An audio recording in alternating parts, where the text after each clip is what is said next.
New York, autumn 2019. A crisp chill drifted through the bustling streets of Manhattan. In a penthouse on the 47th floor, warm golden light spilled across glass walls, reflecting the glittering cityscape. Olivia Harper, a 29-year-old Black American woman, stood in front of her bedroom mirror, her hands gently caressing her rounded belly, now 7 months pregnant. 3 children, the lives she and Marcus Bennett had once dreamed of, were growing inside her. Each tiny heartbeat, a reminder of a future that once felt radiant. But tonight, the air in the apartment no longer carried the lavender scent of happiness. It was heavy, as if even the space itself sensed the storm that was coming. Olivia's natural curls were tied neatly at the nape of her neck, and she wore a loose navy sweater as she tried to stay calm while walking into the living room.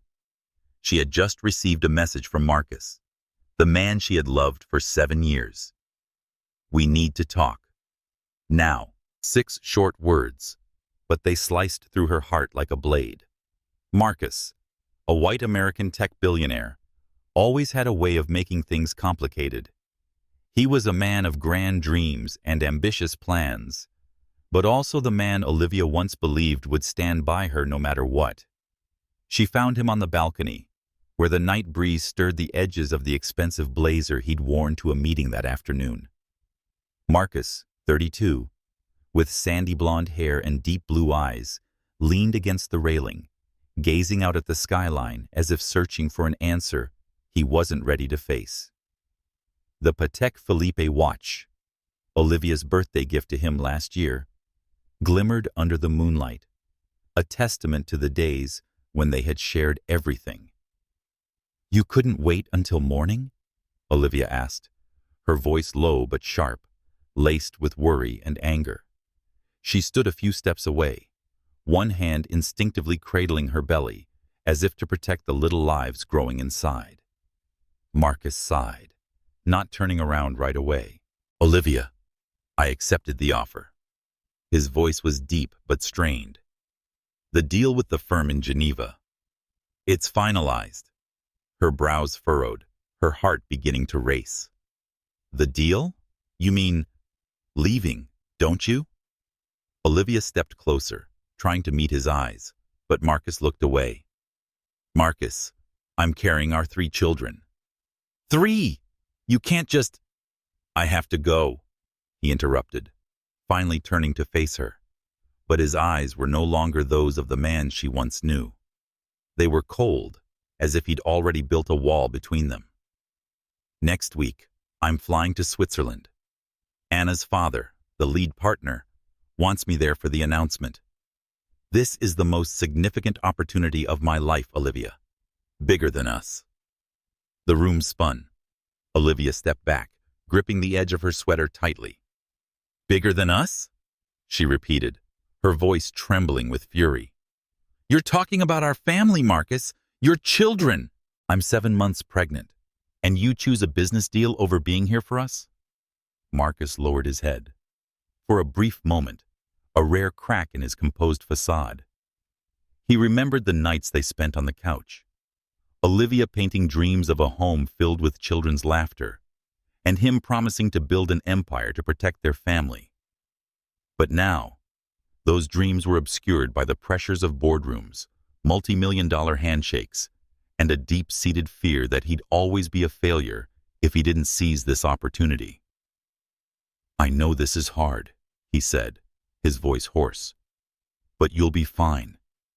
You've always been strong, Olivia. You don't need me." His words struck like a slap. Tears welled up, but Olivia bit her lip, refusing to break. "You don't get to decide that for me," she said, her voice sharp as steel. "You don't get to abandon us and call it ambition. This isn't a vision, Marcus. This is betrayal." Marcus looked at her, just for a second, and Olivia saw a flicker of pain in his eyes. But it vanished quickly. "I'll provide for everything," he said, as if money could mend the wound he'd just opened. "House, school, healthcare?" You and the kids won't want for anything."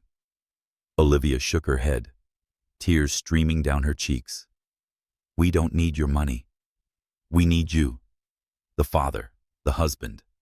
But clearly, you've made your choice."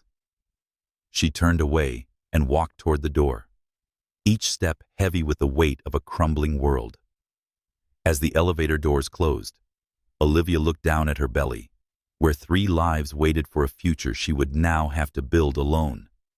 She whispered that you deserve better than this, her voice breaking but full of resolve. That night, the rain began to fall, droplets tapping against the penthouse windows like a breaking heart. Olivia sat alone in the living room, arms wrapped around her belly, trying to breathe through the ache. She remembered the early days with Marcus, a passionate young programmer she'd met at a tech conference in Brooklyn. He had been drawn to her intelligence and fire, a medical student who dreamed of healing children. They had fallen in love through long nights of conversation, shared dreams of family, and promised to face anything together. But now, those promises were only memories.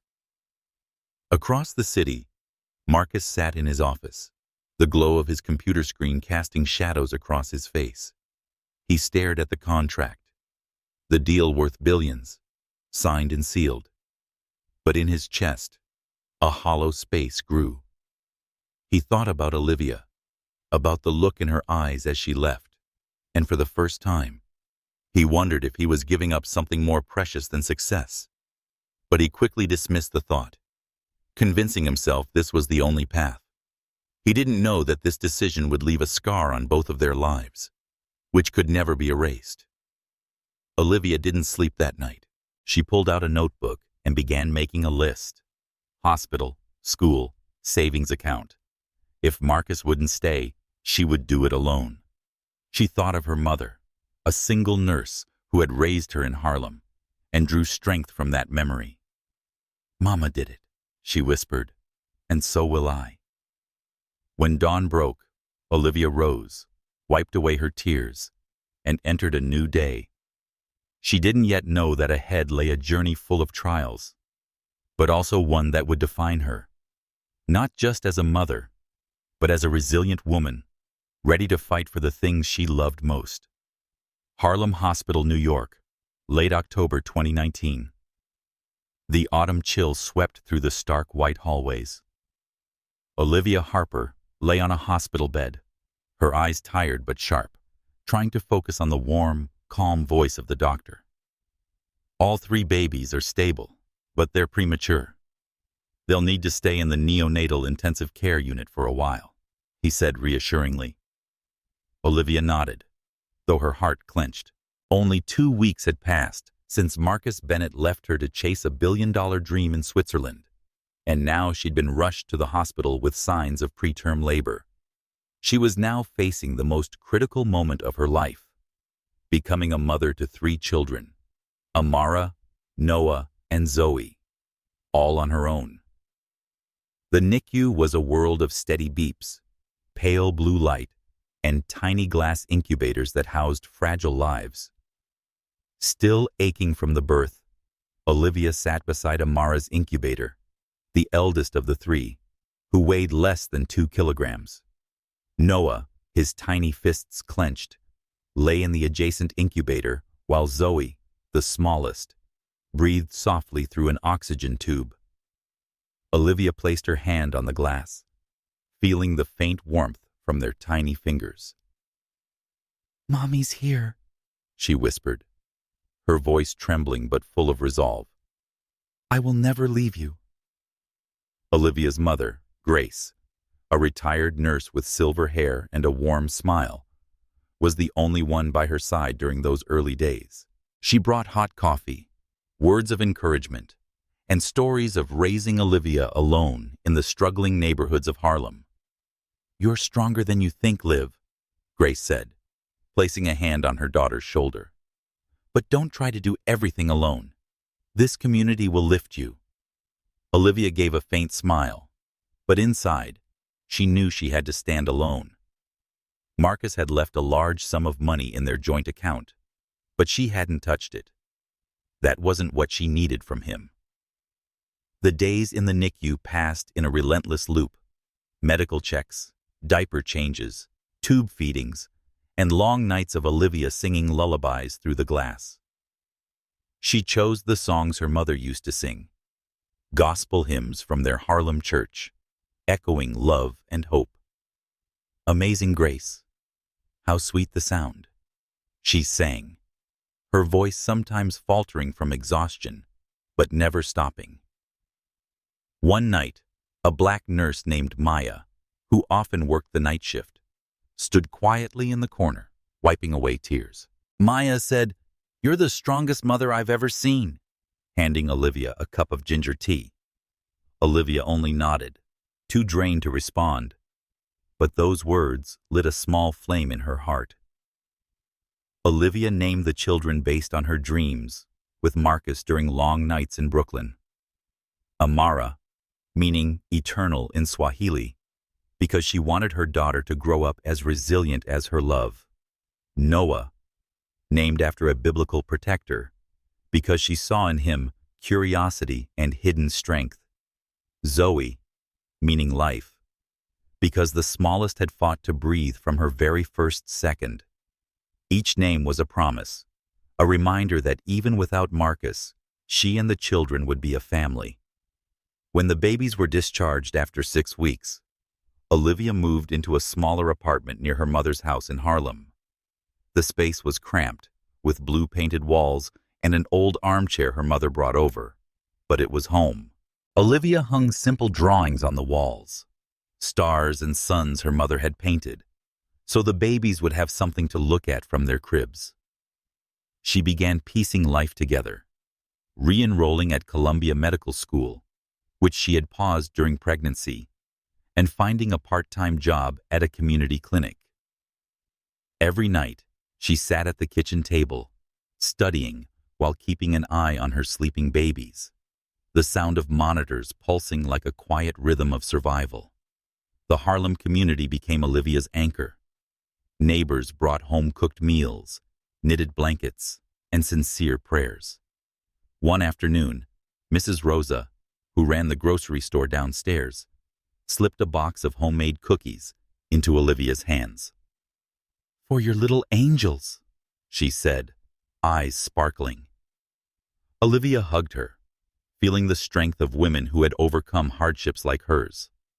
But in quiet moments, when the children slept and the apartment was swallowed by darkness, the pain of Marcus's betrayal resurfaced. She remembered his eyes on the balcony, the way he chose to walk away without looking back.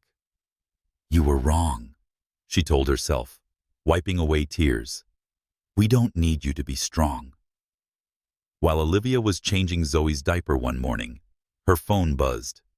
A message from the medical school informed her she had been awarded a scholarship for students in hardship. She stared at the screen, then looked at her children, Amara babbling, Noah gripping her finger tightly, Zoe smiling in her sleep. She said, "This is our new beginning," her voice firmer than ever. She didn't know that, in Geneva, Marcus was also starting a new life. But within him, a growing emptiness was beginning to take root, one that nothing could fill. Olivia stood up, gently laid Zoe in her crib, and picked up her medical textbook from the table. She flipped to the chapter on pediatric surgery, the field she had always dreamed of. One day, she whispered to her children, "I'll save children like you." Outside the window, Harlem awakened with car horns and children's laughter, a reminder that she was never truly alone. Autumn 2022. Harlem, New York, still pulsed with the vibrant energy of colorful streets where the sound of saxophones from the corner blended with the smell of toasted bread from Mrs. Rosa's shop. In a small third-floor apartment, Olivia Harper, now 32 years old, sat at a cramped kitchen table, one hand typing on her laptop, the other gently rocking Zoe's crib. 3 years since Marcus Bennett left her, Olivia had turned pain into purpose, becoming a top medical student at Columbia University and a devoted mother to her triplets. Amara, Noah, and Zoe. Olivia's apartment was a small world of order and love. The star paintings her mother, Grace, had made still hang on the walls alongside the children's doodles. Amara likes to draw flower-filled houses. Noah sketched spaceships, and Zoe created stick figures with huge smiles. Amara, now 4, had begun to read, often sitting on the rug reading picture books aloud to her siblings. With curious, bright eyes, Noah enjoyed taking things apart, from toys to the TV remote, to figure out how they worked. Zoe, small but full of energy, followed her mother everywhere, asking questions like, "Mommy, can hearts sing?" With her curls tied high and wearing an old blue sweater, Olivia had learned to balance night shifts at the community clinic with intense coursework at med school. Medicine was never an easy path for a single mother, especially a black woman. In seminars, she often received skeptical looks from male classmates or questions like, "How do you manage school and 3 kids?" Olivia would smile and reply, "I do it because I have to." But behind that smile were countless sleepless nights, studying while worrying about lingering NICU bills. Olivia's support system was the Harlem community. Grace, though retired, came by weekly, bringing traditional meals like fried chicken and cornbread, and telling stories about her nursing days in the 1980s, when black women had to fight twice as hard for respect. She said, "You're doing what I never dared to dream," eyes gleaming with pride. Mrs. Rosa, the grocer, often set aside the freshest apples for Olivia's children, calling them little future scientists. Classmates like Aisha, another med student, became Olivia's sisters in arms, ready to babysit so she could finish a paper at midnight. But it wasn't always easy. One afternoon, while presenting her research on pediatric surgery at a Columbia seminar, an older professor interrupted. "Do you have the time to pursue this specialty, given your circumstances?" The question stung like a needle, but Olivia kept her voice steady. "My circumstances are the reason I chose this path. I understand what children need, because I've watched my fight to survive." The room fell silent, and the professor nodded, saying no more. Afterward, Aisha squeezed her hand and whispered, "You shut them down, Liv. Keep going." Her children were Olivia's most significant source of strength. One evening, as she was studying heart anatomy, Amara climbed onto a chair, pointed at the textbook, and asked, "Mommy, is this my heart?" Olivia smiled, pulling her daughter into her lap. "Almost, but your heart is stronger than anything in this book." Noah, sitting on the floor with a dismantled toy car, looked up. "Are you a superhero, Mommy? Because you do everything." Olivia laughed, but inside, she felt the invisible pressure. She didn't want them to see her as a superhero. She wanted them to see her as a mother who could be tired but never give up. One day, while taking the kids to the neighborhood park, Zoe ran up and hugged Olivia's leg, asking, "Mommy, where's Daddy? My friends at school have daddies." The question cut like a knife. Olivia knelt, looking into Zoe's clear eyes. "Your daddy is very far away, but Mommy is here, and I love you enough for both of us." Zoe nodded, but behind her, Amara's eyes dimmed with sadness. Olivia knew her children were beginning to feel the void Marcus had left, and she silently promised she would never let that absence define them. That weekend, Grace brought over a box of old keepsakes. Inside were childhood photos of Olivia standing beside her mother in a small Harlem garden. "Look at this," she said, pointing to a photo of Olivia wearing a makeshift white doctor's coat. "You've wanted to be a doctor since you were little. Don't let anyone, not even that man, make you doubt yourself." Olivia hugged her mother, feeling the warmth of the woman who had given her the strength to carry on. That night, after the children had gone to sleep, Olivia opened her laptop at the kitchen table. An email from the department head notified her that she had been selected as a research assistant for a pediatric surgery project. She looked toward her children, sleeping soundly in the next room, their breathing a lullaby in the still night. "We're doing it," she whispered, her voice certain. She didn't know that across the ocean in Geneva, Marcus had just read an article about a black doctor in New York changing how neonatal care was delivered. Her name, Olivia Harper, made his chest tighten. But he quickly pushed the feeling away, still unprepared to face the past. Olivia closed the laptop, stood up, and pinned a new drawing by Amara to the refrigerator. A family of 4, with Olivia in the center, holding the hands of 3 children. No Marcus, no space, only the love she had built. She smiled, knowing that this journey belonged to her and her children alone, no matter how hard. Geneva, Switzerland. Winter 2022. The icy air blanketed the cobbled streets, where office building lights reflected on the surface of Lake Léman. In the luxurious top-floor office of MedVision, a global leader in medical AI, Marcus Bennett, now 35, sat in front of his computer screen, the blue light casting a cold glow over his face. As CEO of one of the world's top medical tech companies, Marcus had achieved the dream he once sacrificed everything for, including Olivia Harper and the 3 children he had never met. But tonight, amid billion-dollar figures and praise from the board of directors, a hollow space in his chest widened, like a fracture that couldn't be sealed. Marcus's office was a monument to success. A gleaming walnut desk, shelves lined with technology awards, and a $1 million abstract painting hanging on the wall. But on his desk, amidst the papers, sat something that didn't belong in this world of prestige: a worn silver-framed photograph. The picture was of him and Olivia at a tech conference in Brooklyn 7 years ago. Radiant with her natural curls and bright smile, Olivia had her arm around his shoulders, while Marcus, a passionate young programmer, looked at her like she was his whole world. He picked up the photo, his fingers brushing over her face, and a familiar ache stirred. It had been 3 years since he left New York, and Marcus had tried to bury the past. The billion-dollar deal with the Swiss firm had launched him to the top, but every step on that climb came with a cost. He remembered long nights in their penthouse, when Olivia talked about her dream of becoming a pediatric surgeon and encouraged him to believe in himself. "You're going to change the world, Marcus," she once said, her eyes shining. But when he chose to leave, abandoning her and the 3 unborn children, he didn't just betray her.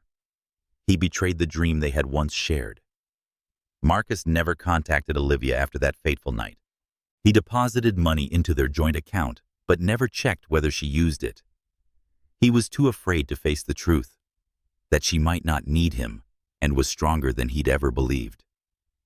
Instead, he buried himself in work, building AI algorithms to treat patients remotely, but never managing to heal the wound inside himself. Colleagues called him the man who never stops, but only Marcus knew he was running away. One evening, as snow began to fall outside the window, Marcus scrolled past an article on his tablet. Black doctor in New York revolutionizes neonatal surgery. The author's name, Olivia Harper, made his heart skip. He read every word, picturing Olivia in a white coat, her hands steady as she saved babies like she once fought to save him. The article detailed her journey. A single mother raising triplets while studying and working, achieving remarkable success. 3 children, he murmured, his fingers trembling. He had known Olivia was carrying triplets, but he'd long forced himself not to think about them. Now, that truth returned like a blade. He was the father of 3 children and had never seen them. Marcus closed the tablet, stood up, and exited the office balcony. The wind cut through him, but all he felt was the pain tearing through his chest. He remembered Olivia's eyes on the penthouse balcony 3 years ago when she had called his decision a betrayal. Back then, he convinced himself he was doing the right thing, securing a future for his family through wealth and status. But now, standing at the pinnacle of success, he realized he had lost the only thing that truly mattered. "Who am I?" he whispered, his voice hoarse against the wind. He returned to his desk, picked up his phone, and opened his contact list. Olivia's name was still there, never deleted. His finger hovered over the call button, but he paused. What would he say? Apologize? Ask about the children. He wasn't worthy. Instead, he opened his email and searched for upcoming medical conferences in New York, hoping Olivia would attend. The thought of seeing her again filled him with both longing and dread. He didn't know whether he sought redemption or needed to see her again to know she was okay. In a corner of the office, a colleague entered, carrying a new file. "Marcus, you'll need to review this, the Zurich hospital contract," she said, placing it on his desk.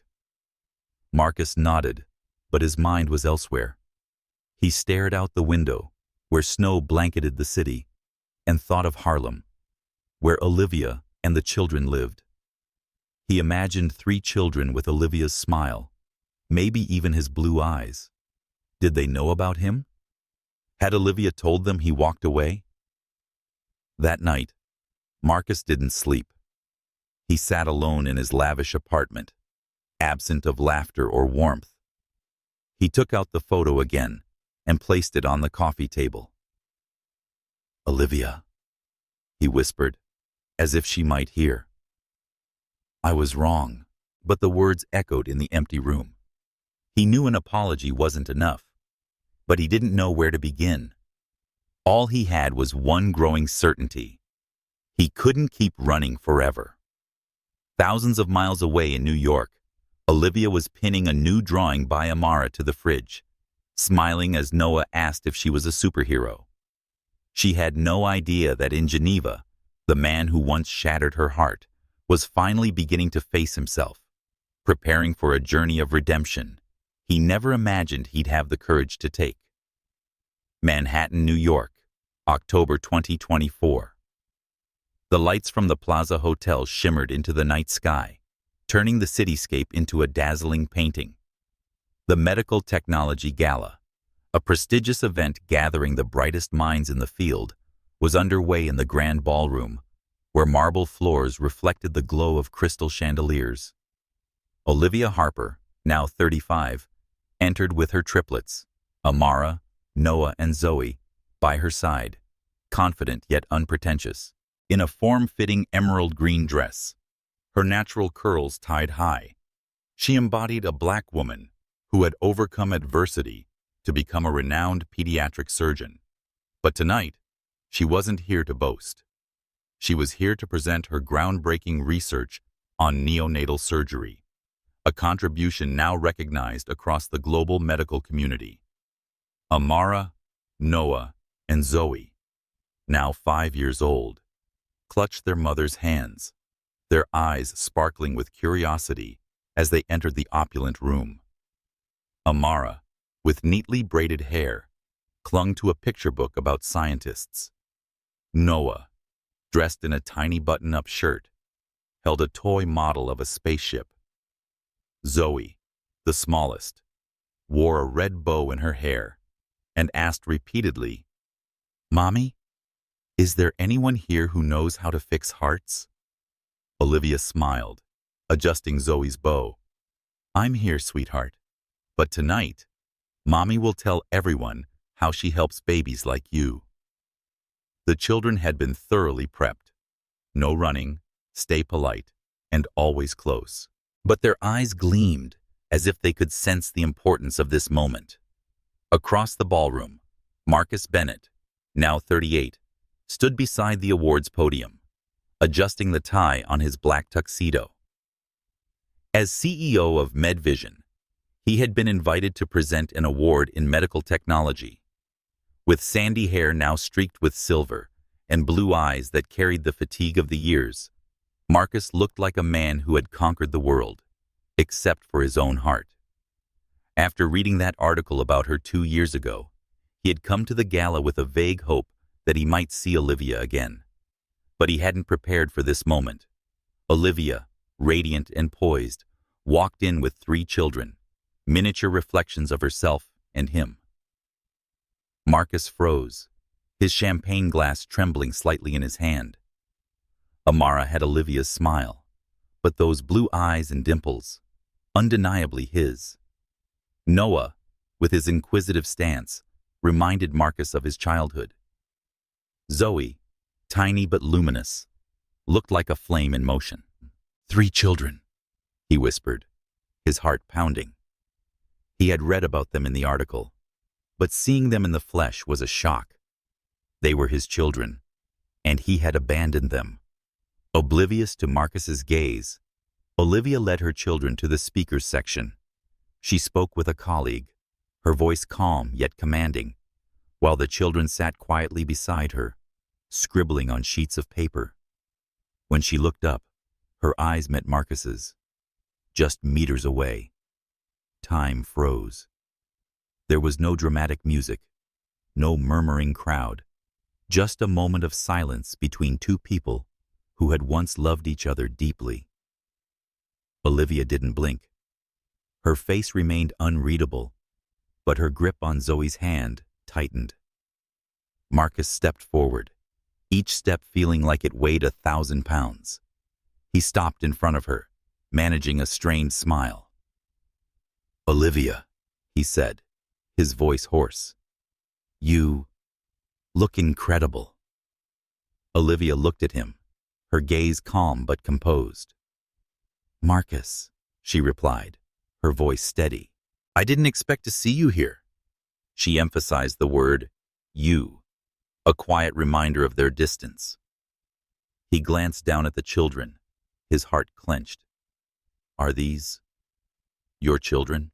he asked, though he already knew. Olivia straightened. "My children. Amara, Noah, and Zoe." She said nothing more, but her eyes challenged him to dare claim any right to them.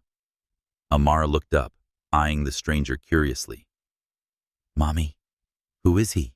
she asked, her voice innocent. Noah stopped drawing, his gaze cautious, while Zoe just smiled, as if Marcus were a new friend. Olivia knelt, brushing Amara's hair back. "Just someone Mommy used to know, sweetheart. Come on, we need to get ready for my talk." But Marcus couldn't let her walk away. "Olivia, please wait," he said, his voice nearly pleading.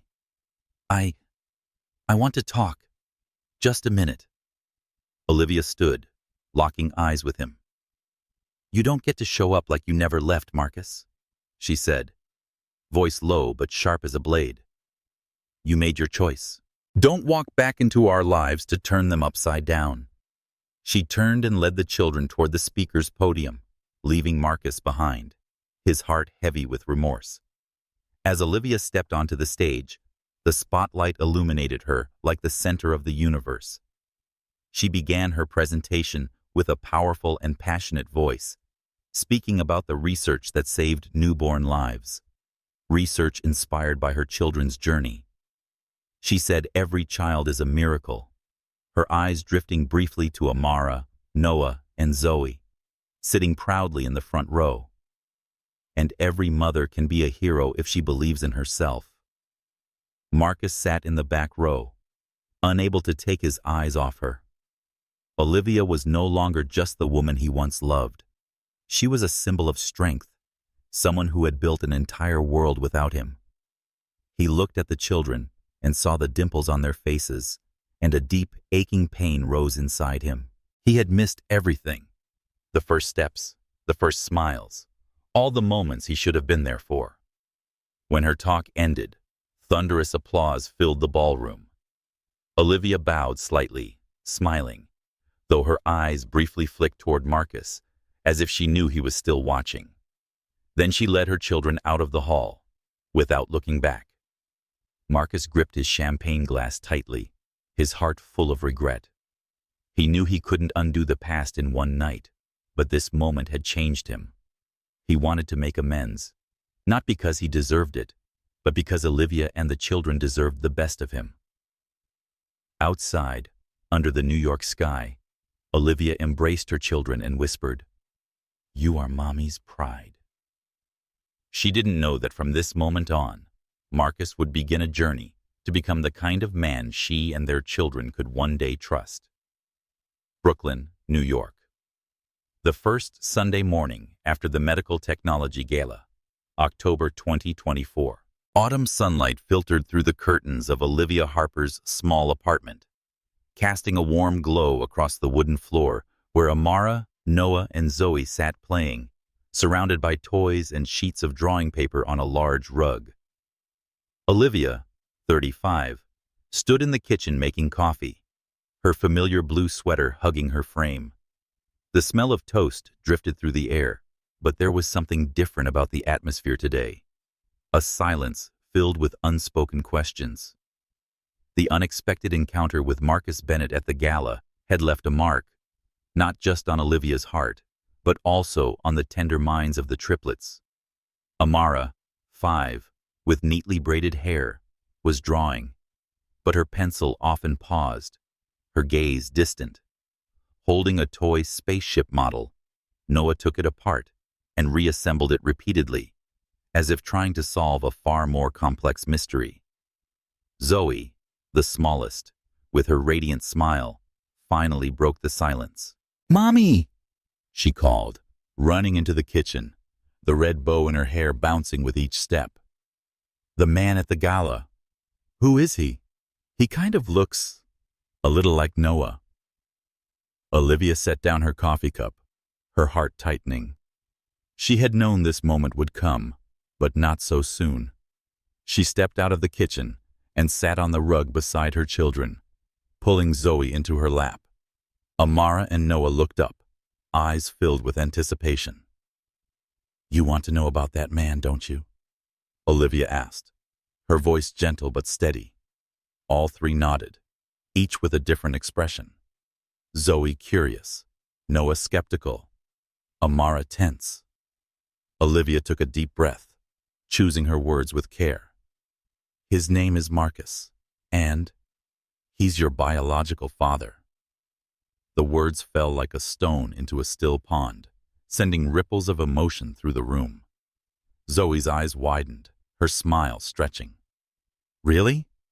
Like in the movies, a dad shows up out of nowhere?" But Amara frowned, her small hands gripping the pencil tightly. "If he's our dad, why isn't he here? Why did he leave Mommy?" The question cut deep.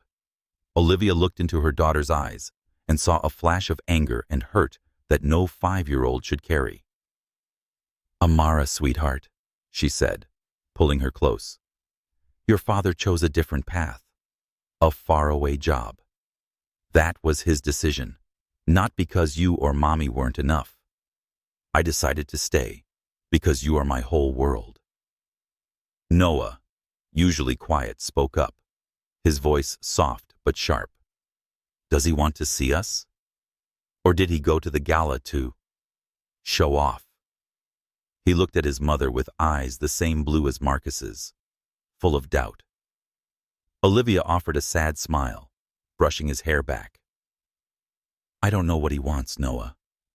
But I promise you, no matter what he does, I will protect you. You don't have to worry." Zoe, still nestled in her mother's arms, looked up. "He looked sad to me." "Did he say sorry to you?" Olivia blinked, surprised by her daughter's sensitivity. "Maybe he wanted to say sorry," she answered. "But an apology doesn't change everything. You can feel however you want, angry, curious, or even not thinking about him at all. I'll be here, no matter what you choose." Suddenly, Amara stood, ran to the corner of the room, and pulled out an old drawing, a family of 4, with Olivia at the center. She tore it in half, eyes red with tears. "I don't need a dad," she shouted, throwing the pieces to the floor. Olivia knelt and wrapped her arms around Amara, letting her sob into her shoulder. "You don't have to need him," she whispered. "You have me, and Noah, and Zoe. We are enough." Noah and Zoe came closer, wrapping their arms around their mother and sister. "We have each other," Noah said, his voice firmer now. Zoe nodded, her red bow swaying. "And Grandma, too." Olivia laughed, her eyes shining with tears. "That's right. Grandma Grace, too." That moment in their little Brooklyn apartment was proof of the family Olivia had built. Not perfect, but full of love. After the children returned to playing, Olivia quietly picked up the torn pieces of Amara's drawing, her heart heavy. She knew Marcus might reappear, and she needed to be prepared. She didn't want the children to be hurt, but she didn't want to hide the truth. She recalled Marcus's eyes at the gala, not the confidence of a CEO, but the regret of a man who had lost everything. But she didn't trust him yet. He had walked away once. What guarantee did she have that he wouldn't do it again? That afternoon, Olivia took the children to the nearby park, where golden leaves blanketed the path. Amara ran ahead, chasing a squirrel as if trying to forget the morning's emotions. Noah sat on a bench sketching a spaceship, though his gaze often drifted to the distance. Zoe held Olivia's hand and asked, "Mommy, if Daddy wants to see us, would you let him?" Olivia stopped walking and looked down at her daughter. "If he proves he truly cares, and if you want to, then I'll consider it. But I won't let anyone hurt you, ever." When they returned home, Olivia found an email from the gala organizers thanking her for her presentation and attaching a guest list. Marcus Bennett's name was there, listed as CEO of MedVision. She closed the laptop, deciding not to let him occupy her thoughts. But deep down, she knew the gala encounter wasn't random. Marcus was looking for her, and she needed to be ready to protect her family. In Geneva, Marcus sat in his office, eyes fixed on an old photo of him and Olivia. He had searched for her after the gala and learned she lived in Brooklyn with their 3 children, his children. He couldn't sleep, haunted by the faces of Amara, Noah, and Zoe. "I have to do something," he whispered, feeling for the first time a glimmer of hope amid the regret. He didn't know that, in New York, Olivia was building walls to protect her children, and that his path to redemption would be anything but easy. Prospect Park, Brooklyn, New York, a late Saturday afternoon in October 2024. Golden leaves blanketed the walkways, forming a vibrant carpet beneath the pale autumn sunlight. Olivia Harper, 35, sat on a park bench, eyes fixed on Amara, Noah, and Zoe as they played tag near the fountain. Her familiar blue sweater wrapped around her, and her natural curls were tied high, revealing a face that was both gentle and resolute. 2 weeks after the unexpected encounter with Marcus Bennett at the Medical Technology Gala, Olivia kept everything under control. But she knew the ripples from that moment hadn't yet settled. Her children had asked about Marcus, and she knew she had to protect them, while also preparing for the possibility that he would reappear. A few meters away, Marcus stood beneath an oak tree, hands buried in the pockets of his gray coat, his gaze fixed on the 3 children, Amara, Noah, and Zoe. He had flown in from Geneva just days after the gala, not to ask for forgiveness, but to begin a journey he knew would be long and arduous. He'd rented a small apartment in Brooklyn near Olivia's. He had spent time learning about her and the children's lives through public sources, news articles, conference profiles, and even stories from old colleagues. Today, he came to the park simply hoping to see them, even from a distance. Olivia noticed Marcus before he approached. She stood up, posture straight, eyes sharp but not hostile.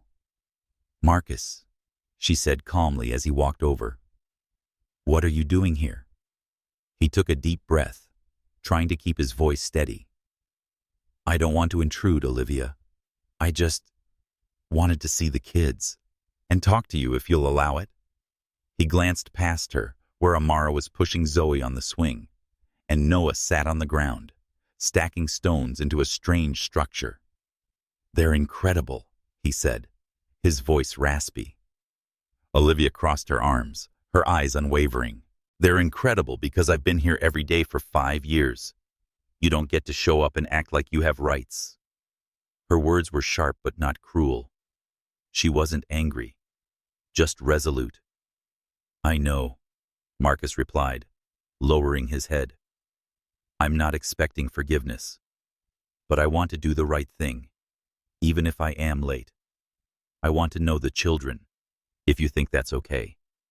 Not all at once, just one step at a time." He pulled a small box from his coat pocket. Inside were 3 science books for children. "They might like these. If you agree, I'd like to give them to you." Olivia looked at the box, then at Marcus. She saw sincerity in his eyes and the shadow of the man who had walked away 5 years ago. "I don't want the kids getting hurt," she said. "If you're serious, you must prove it. Not with gifts, but with actions. You need to be patient, Marcus." He nodded, offering no resistance. "I'll be patient. Whatever you say, I'll follow it." He handed her the box, and Olivia accepted it, though her gaze remained cautious. Just then, Noah ran over, his brown hair tousled, eyes full of curiosity. "Mom, who's that?" he asked, pointing at Marcus. Olivia knelt, offering a gentle smile. "This is Marcus, the person Mommy told you about. He wants to meet you, but only if you're ready." Noah studied Marcus from head to toe. "What do you do? Do you know about spaceships?" Marcus smiled, a sense of relief for the first time that day. "I work with computers, but I know a bit about spaceships. Which kind do you like?" Noah thought for a moment, then said, "The kind that goes to Mars." Marcus nodded. "Great choice. I'll find a book about Mars for you, if it's okay with your mom." Noah looked at Olivia, waiting. She gave a slight nod, and the boy returned to his sisters. Amara and Zoe were also watching from a distance, but neither approached, still carrying the anger from the morning after the gala. Amara stood with arms crossed, her gaze wary. Zoe waved, her smile radiant. Olivia stood and said to Marcus, "That's enough for today. I'll talk to them about you, but don't expect them to open up immediately. They need time." "I understand," Marcus said. "Thank you, Olivia, for giving me this chance." He turned and walked away, but before leaving the park, he looked back and saw Olivia seated beside the children, pulling them into an embrace. That image etched itself into his memory, a family he once broke but still hoped to be a part of. A few days later, Olivia received a package at home with no sender name, but she knew it was from Marcus. Inside were 3 science books, each with a small handwritten note for Amara, Noah, and Zoe. The message read, "For big dreams." Olivia read the note, her emotions mixed. She handed the books to the children and observed their reactions. Zoe squealed with delight and immediately flipped through the book on stars. Noah read the spaceship section, his eyes lighting up. Amara picked up the book about female scientists, but didn't open it. She placed it on her shelf. That evening, after the children had gone to bed, Olivia opened her laptop at the kitchen table. An email from the hospital informed her she'd been invited to join an international research project. She smiled, only to be interrupted by a message from an unknown number. "Thank you for accepting the books. I'll be here whenever you and the kids are ready. Marcus." She didn't reply, but she didn't delete the message. Her eyes drifted to one of Amara's drawings on the fridge, a family of 4, and she wondered whether there might be space for one more if he truly changed.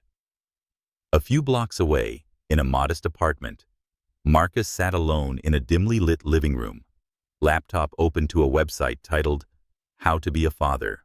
He knew he couldn't undo the past, but he was determined not to give up. He texted his assistant, asking to reschedule work so he could stay in New York longer.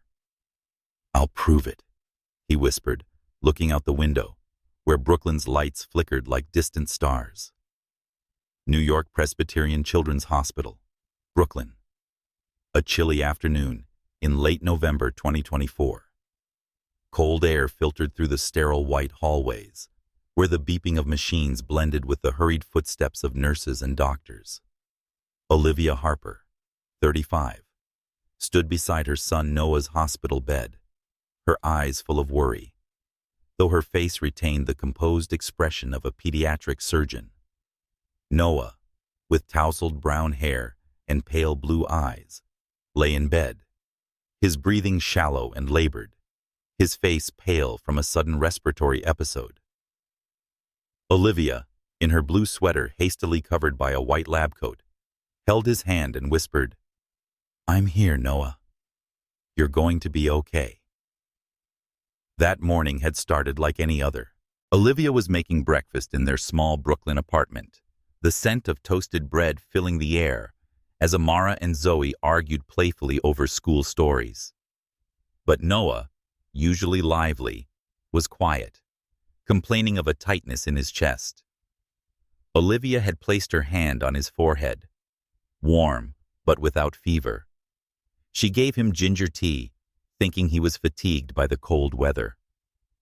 But by noon, when she picked the children up from school, Noah suddenly turned pale, lips colorless, gasping for air.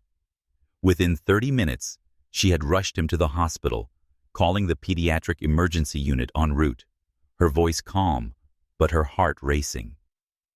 Doctors diagnosed Noah with a respiratory allergic reaction, likely triggered by pollen or dust in the classroom. Olivia's colleague told her he's stabilized while adjusting Noah's oxygen, but he'll need to be monitored overnight. Olivia nodded, but inside, she felt torn in two, part of her analyzing his condition like a doctor, the other terrified like any mother watching her child suffer. Amara and Zoe had been taken home by Grace, Olivia's mother, but Olivia stayed behind, refusing to leave Noah's side for even a moment. In the waiting room, the clock ticking echoed like a heartbeat. Olivia didn't hear the approaching footsteps until a low, hesitant voice broke the silence. "Olivia, is he okay?" She turned, stunned to see Marcus Bennett standing at the doorway. His gray coat was speckled with rain, and his eyes were filled with concern. "What are you doing here?" she asked, not harshly, but with a trace of guarded suspicion. Marcus inhaled deeply, his hands clenched. "I got an alert. I created a notification system for the kids through the scholarship fund I made. When Noah was admitted, his name came up." He paused, as if afraid she'd lash out. "I'm not tracking you, Olivia. I just wanted to know they're safe." Olivia stared at him, trying to process what he'd just said. Part of her wanted to tell him to leave, but another part, a small, weary part, felt relieved that he was here. "You didn't have to come," she said quietly. "I've got it under control." "I know you do," Marcus replied, stepping further into the room, but keeping his distance from the hospital bed. "But I couldn't just stay away, knowing Noah was in trouble. I want to help, even if that means sitting here." He looked at Noah, who resembled him so much it hurt. A deep, raw ache surged in his chest. "Can I stay?" he asked, voice almost pleading. Olivia hesitated. Her eyes drifted from Noah to Marcus. She saw sincerity in him, something different from the man who had once walked away.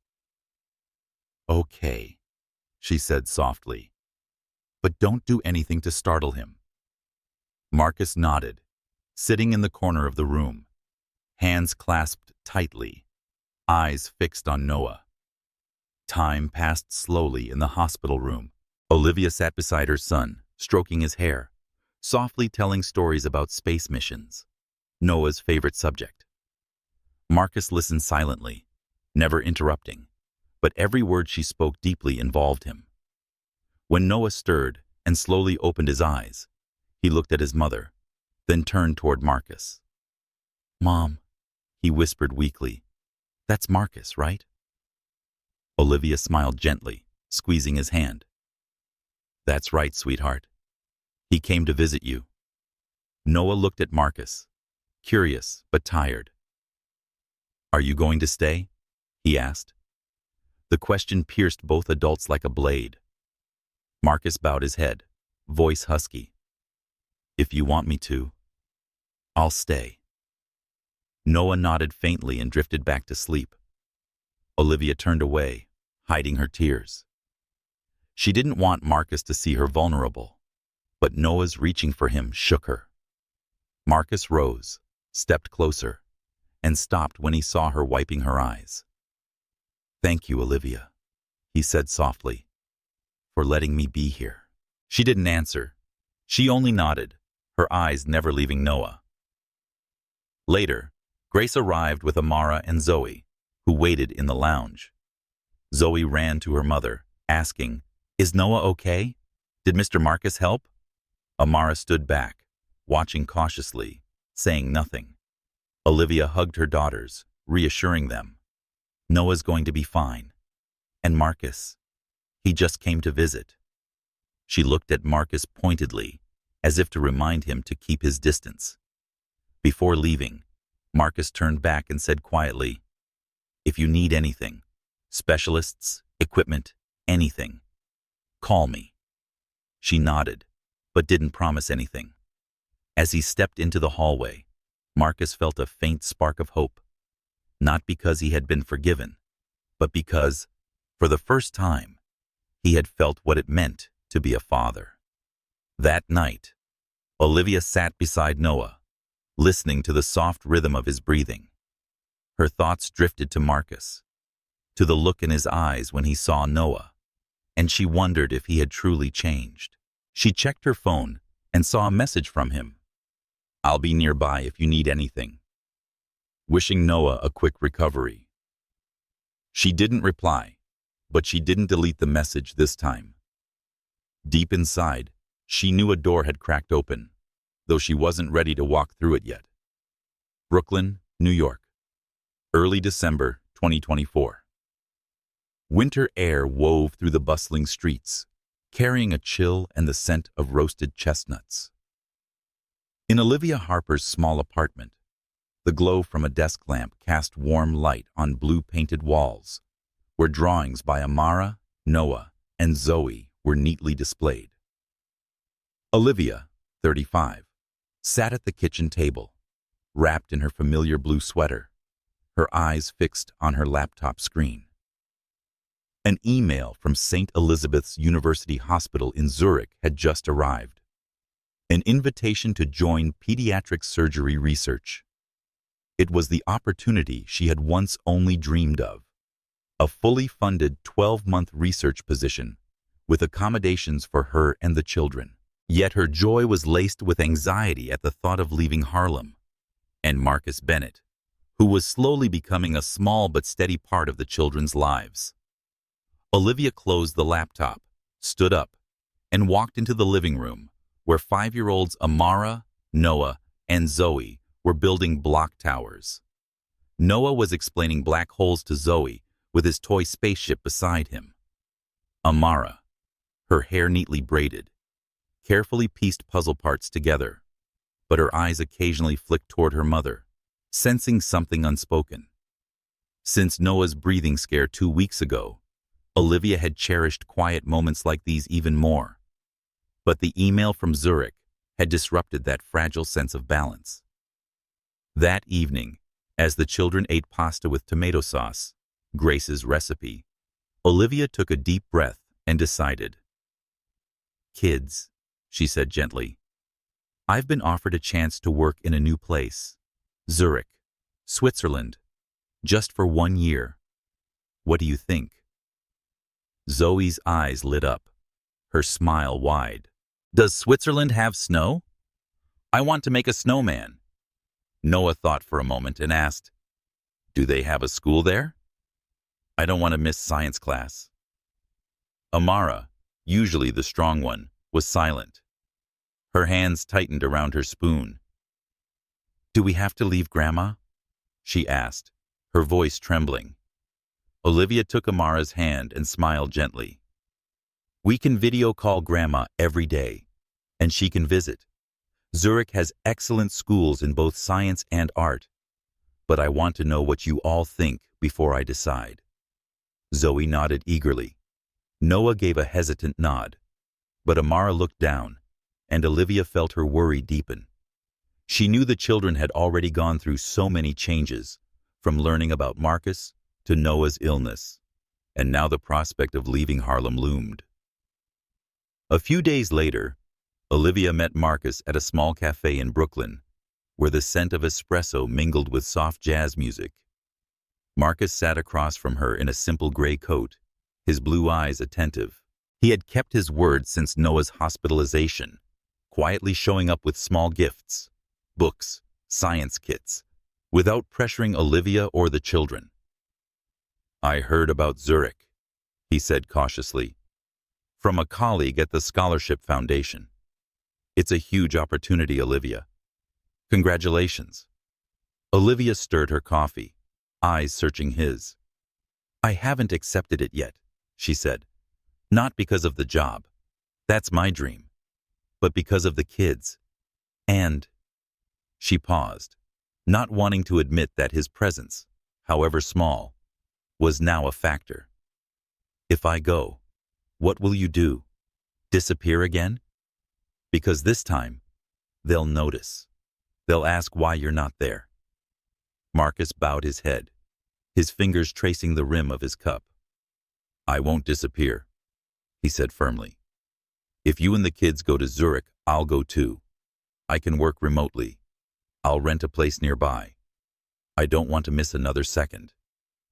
He met her eyes without hesitation. "I know I don't deserve it, but I want to be there, even from a distance." Olivia frowned slightly, skepticism in her gaze. "You say that now. But 5 years ago, you promised you'd stay. What makes this time different?" Her voice was sharp, but not hostile. She wanted the truth. Marcus took a deep breath, his voice low and hoarse. 5 years ago, I was afraid. Afraid I'd be a terrible father. Fearful of being trapped before I had built anything meaningful. But when I saw you and the kids at the gala, I realized I'd missed the most meaningful thing.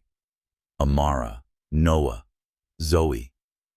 I don't want the acclaim anymore, Olivia. I want to be the father they deserve."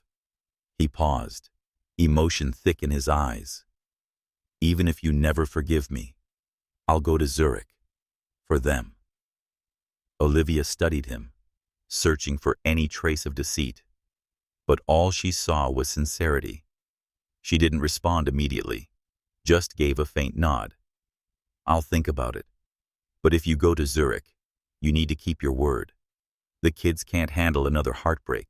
Marcus nodded, not with empty promises, but with a look that said everything. Back home, Olivia found Amara sitting on the rug, drawing a new picture. A snow-covered house with 4 figures standing in the yard. "This is Zurich," Amara said quietly.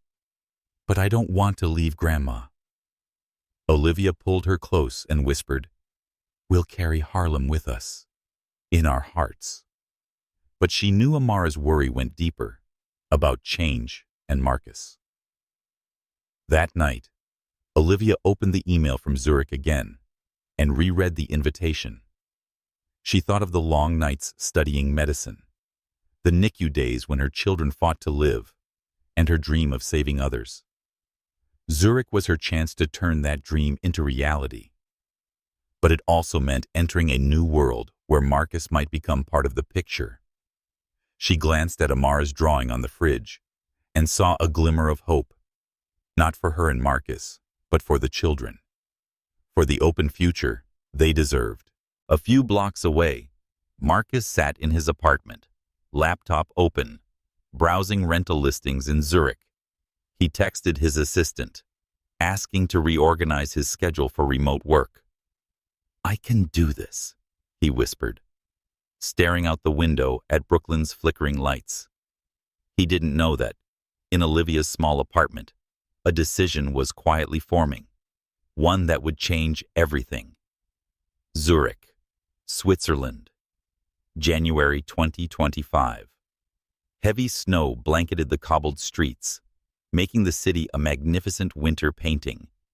In a new apartment near Platzspitz Park, Olivia Harper, 35, stood by the window as 5-year-old Amara, Noah, and Zoe pressed their faces against the glass, squealing at the falling snow. Her familiar blue sweater wrapped gently around her, Olivia's curly hair tied up high, her gaze soft but laced with quiet worry. After accepting the research offer from St.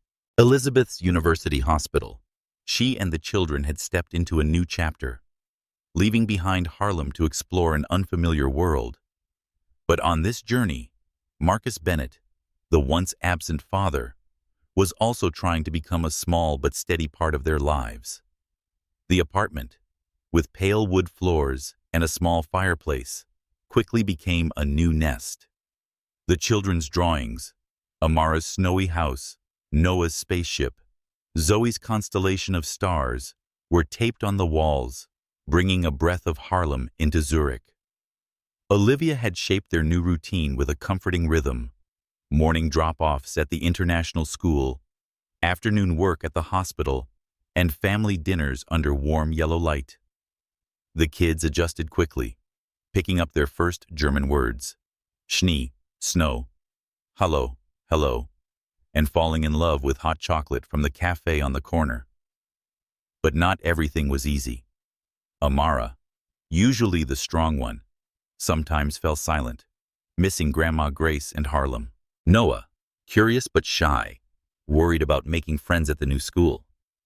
Zoe, with her ever-bright smile, adapted the fastest, but still asked, "Mommy, can Grandma make snowmen with us too?"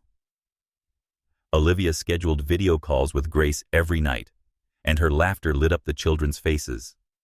Grace would say Harlem's still waiting for you, her eyes sparkling on the screen. Olivia smiled back, but inside, she still wondered, had she made the right choice bringing them here? Marcus kept his promise. He had moved to Zurich and rented an apartment 2 tram stops away.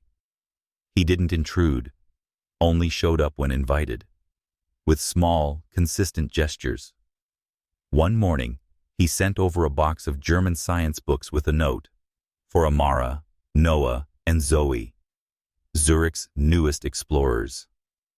Zoe squealed, flipping through the pages instantly. Noah was absorbed in the section about comets, his eyes gleaming.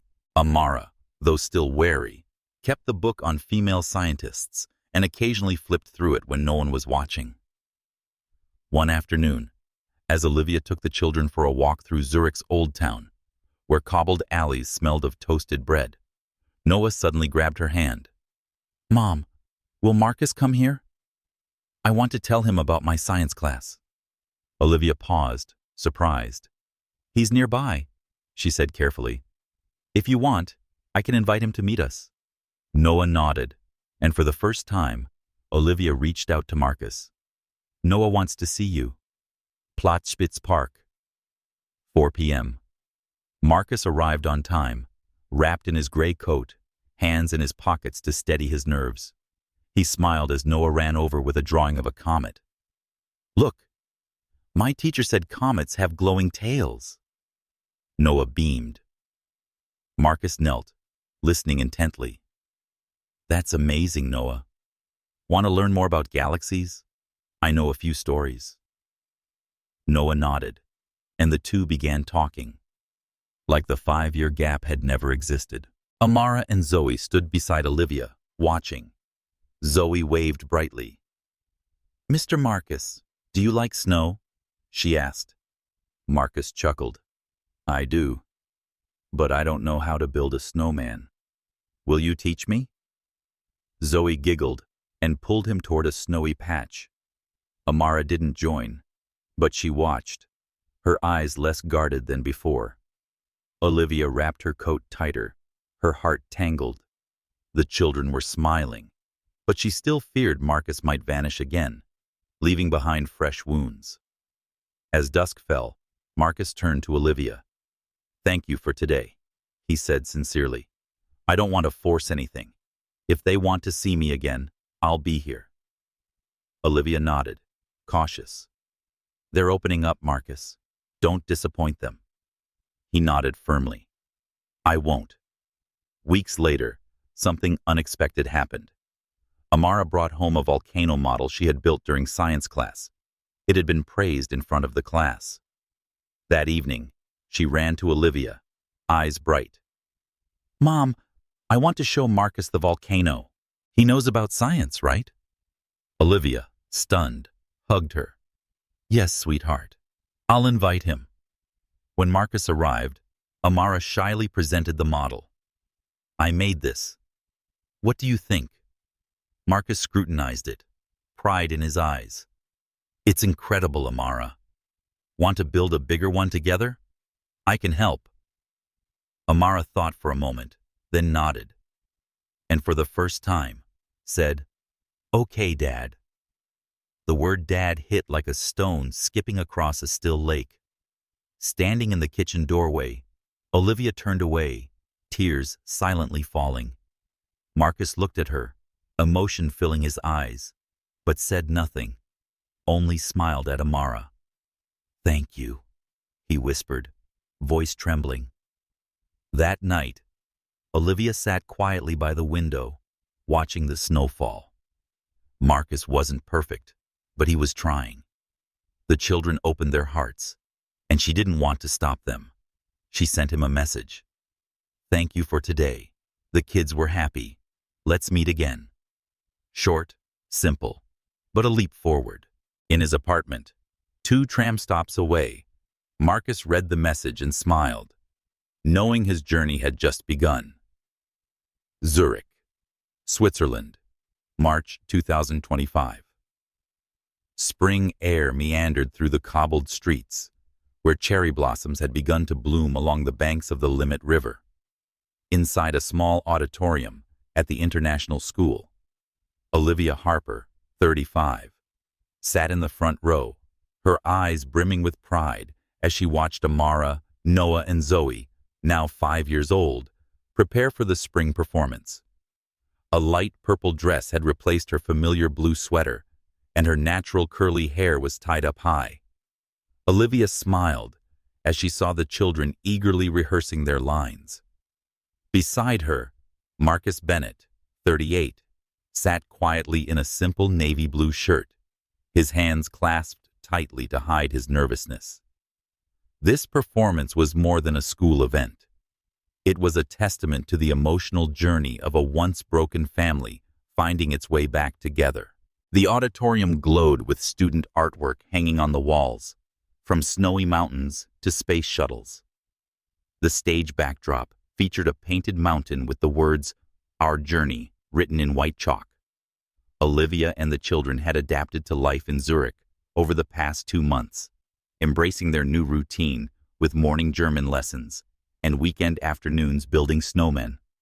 Staying true to his word, Marcus had remained present from afar, taking part in small activities like park outings or helping Noah build a science model.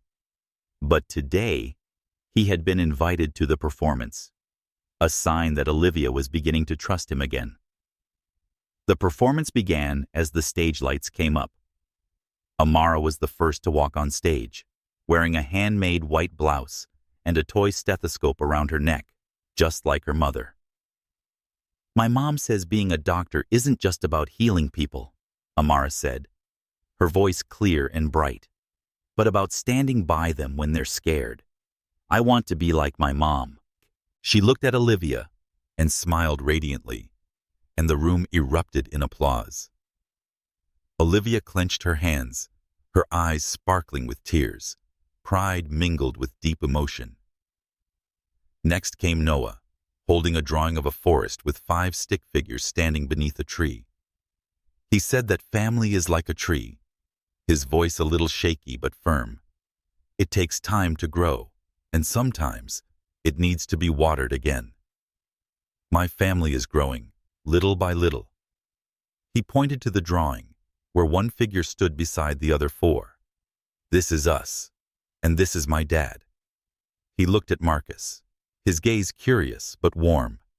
Marcus bowed his head to hide his tears, his heart momentarily frozen. Finally, Zoe stepped up, a red bow bouncing in her hair. She held a drawing of a heart surrounded by stars. Family is the people who love you, no matter where you are, she said, her voice chirping sweetly. I love Mommy, my brother and sister, and Daddy, even if he came a little late. She giggled and waved at Marcus, prompting gentle laughter from the audience. But Olivia felt a wave of emotion swell inside her. She reached out and lightly touched Marcus's hand, not a grasp, but a small signal, an acknowledgement, however fragile. When the performance ended, the children ran off stage and threw themselves into Olivia's arms. Did you hear everything, Mom? Noah asked, eyes bright. Every word, Olivia answered, hugging them tightly. Amara turned to Marcus and asked shyly, Did you think I did okay, Daddy? Marcus knelt, his eyes filled with pride. You were terrific, Amara. And so were Noah and Zoe. I'm very proud of you. Zoe hugged him, and Noah gave him a light punch on the shoulder, grinning. Still a bit hesitant, Amara smiled, her first time not avoiding his gaze. The family walked home together outside the auditorium beneath Zurich's glowing sunset. The children ran ahead, laughing. Olivia and Marcus walked behind them, silent but without tension. Thank you for inviting me, Marcus said sincerely. Today was everything I ever hoped for. Olivia looked at him, her expression softening. The kids wanted you here, and I see you're trying. But Marcus, don't stop. They need consistency. I won't stop, he replied, his eyes steady. Whatever boundaries you set, I'll respect them. I want to be part of this world. Olivia nodded. Not a promise, but for the first time, she felt he wasn't a threat, but a small part of the journey. Back home, the children hung their drawings on the wall, next to pictures from Harlem. Zoe handed Marcus a drawing. 5 people holding hands under a mountain. For you, Daddy, she said, beaming. Marcus took it, his voice choked. Thank you, Zoe. He looked at Olivia as if asking permission to keep it. She nodded slightly, and for the first time, she didn't feel the need to put up walls. That night, Olivia sat at the kitchen table, opening her laptop to prepare for an upcoming surgery at the hospital. But her mind drifted to the children, Marcus, and the family they were redefining. She texted Ms. Grace. The kids were fantastic today. And Marcus, he's trying. Ms. Grace replied, Let your heart lead, Liv. You deserve to be happy. Olivia smiled, looking at Zoe's drawing on the fridge, knowing that this journey, though far from perfect, was finally heading in the right direction. Zurich, Switzerland, May 2025. Spring sunlight blanketed the cobbled streets, where brilliant red tulips bloomed along the banks of the Limit River. In Platzspitz Park, Olivia Harper, 35, stood watching Amara, Noah, and Zoe, now 5 years old, running and laughing on the grass, their voices echoing like a song. Her usual blue sweater had been replaced by a soft lilac dress, her natural curls loose around her shoulders. Olivia smiled, her heart lighter than ever. After 4 months in Zurich, she and her children had found a new rhythm of life, and Marcus Bennett, the once absent father, was now a small but steady part of their world. Today, under the clear blue sky, they were writing a new chapter together, not a perfect ending, but a genuine beginning. With its light wooden floors and a warm fireplace, Olivia's apartment had become a true home. Her drawings, from Amara's snow house to Noah's spaceship and Zoe's star-filled heart, covered the walls, blending with photos taken in Zurich. The kids building snowmen, learning German, and sipping hot chocolate at the corner cafe. Olivia had settled into her work at St. Elizabeth's University Hospital, where her research in pediatric surgery was making meaningful progress. But what brought her the most happiness was her children's smiles, and the way they were gradually opening their hearts to Marcus. Marcus, 38, was now part of their family routine. He didn't live with them, but he showed up regularly, taking the kids to the park, helping Amara with her science project, telling Noah stories about comets, and teaching Zoe to draw stars on paper. He kept his promise, never pushing, never demanding, simply showing up with quiet consistency. Today, he arrived at the park in a navy blue shirt, carrying a bag of Swiss bread and fruit juice, ready for a spring picnic. "Who wants to be an astronaut first?" he called, and Zoe squealed, running to hug him. Amara, once cautious, was now more relaxed. She pulled Marcus over to a corner of the park and pointed to a model volcano she had made for the school science fair. "Look, Dad, it erupts," she said proudly. Marcus knelt to examine it, his eyes lighting up. "You're a talented scientist, Amara. Your mom must be so proud." Amara smiled and looked over at Olivia, sitting on the picnic blanket, then nodded. Noah, holding a toy spaceship model, sat next to Marcus and asked, "Dad, did you ever dream of being an astronaut?" Marcus laughed and brushed the boy's hair. "When I was your age, I dreamed of flying to Mars. But now, I want to be here, with you all." Noah nodded, his blue eyes shining like Marcus's, as if he understood that his father was truly trying. Zoe, her red bow bouncing, ran up with a new drawing. 5 people standing in a tulip field. "For you, Daddy," she said, beaming. "That's us in Zurich." Marcus took the drawing, his voice choked. "Thank you, Zoe. I'll keep this forever." He looked at Olivia as if to say how much he cherished every moment. Olivia watched from a distance, her heart calm but unhurried. She had accepted an extension for another year of research in Zurich, deciding to stay because the children loved their new life, and because she saw the potential for a wider future. Marcus wasn't the husband she once loved, but he was becoming a reliable father. She stood up and walked toward him, her gaze gentle. "You're doing well," she said softly. "The kids are happy. That's what matters most." Marcus nodded, his eyes full of emotion. "Thank you, Olivia. I know I can't change the past, but I want to be part of this future, whatever place you allow me." Olivia smiled, for the first time, without needing to guard herself. "We'll take it one day at a time," she said. "But today, you're here. That's the beginning." The whole family sat on the picnic blanket as the sun set, eating bread and laughing.